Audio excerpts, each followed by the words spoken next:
Welcome back to What's on My Needles. This week we are going to finish up on the Santa hat. Again, this is a old version that has a braid on it.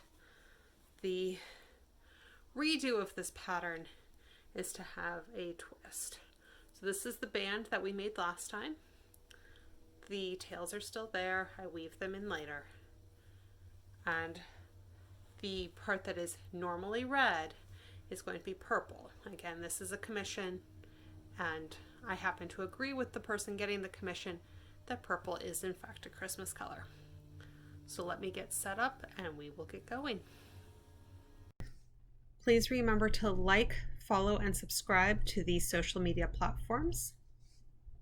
Links will be provided in the description below. So I'm going to be picking up stitches for the body of the hat off of the brim.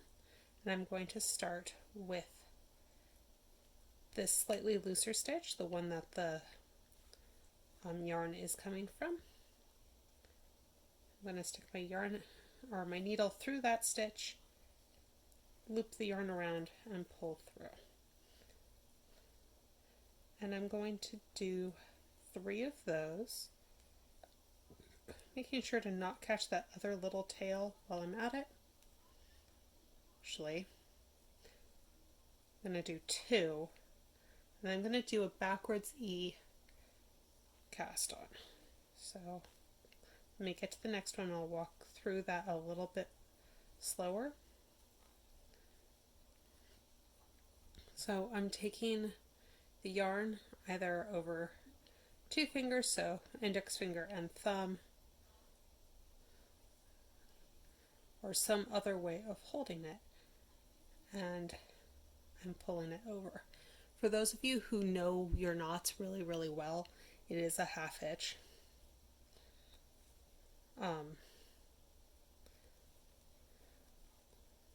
But that's all it is, and I'm going to do that lots and lots and lots of times going around this band. And then I'm just going to be knitting for quite a few rows. So this is probably going to be really boring for most of you. So I'm actually going to go ahead and step away from the camera while I finish casting on and doing those rows for the body of the hat. And I will be back when it is time to talk about decreases. Be back in a bit. If you would like to help fund this page, please find me on Patreon at Theatrical Crafts.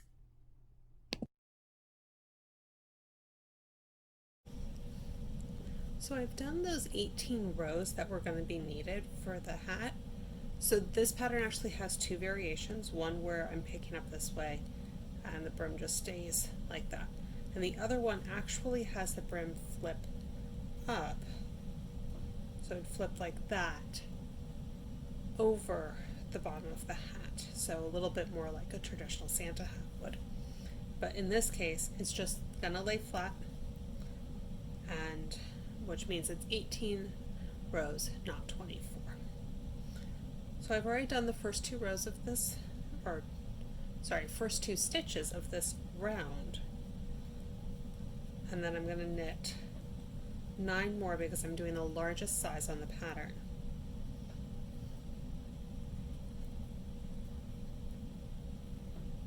Now this pattern actually is written for everything from a 6-month-old to an adult.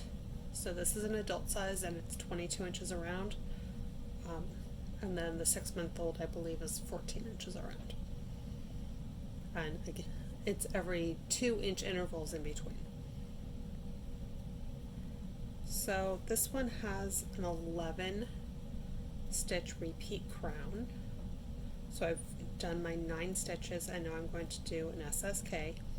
And as I have to remind people every time, an SSK for me is easier than for a lot of people because my stitches are a little twisted.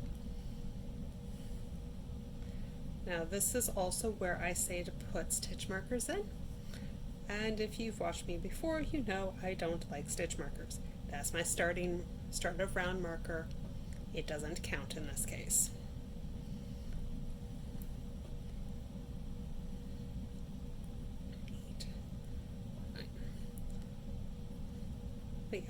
It's going to be like that all the way around. Then I'm going to knit five rounds plain, do another decrease round, this time knitting 8 and then doing the decrease.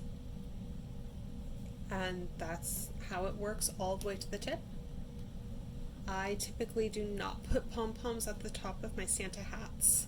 I don't like how they look. I don't like making pom-poms.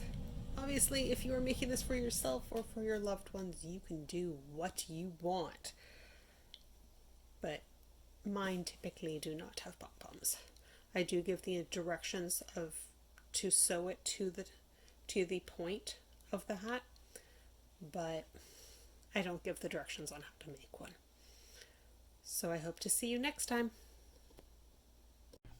This video was sponsored by Sam Cardenas, my stylist at Color Street.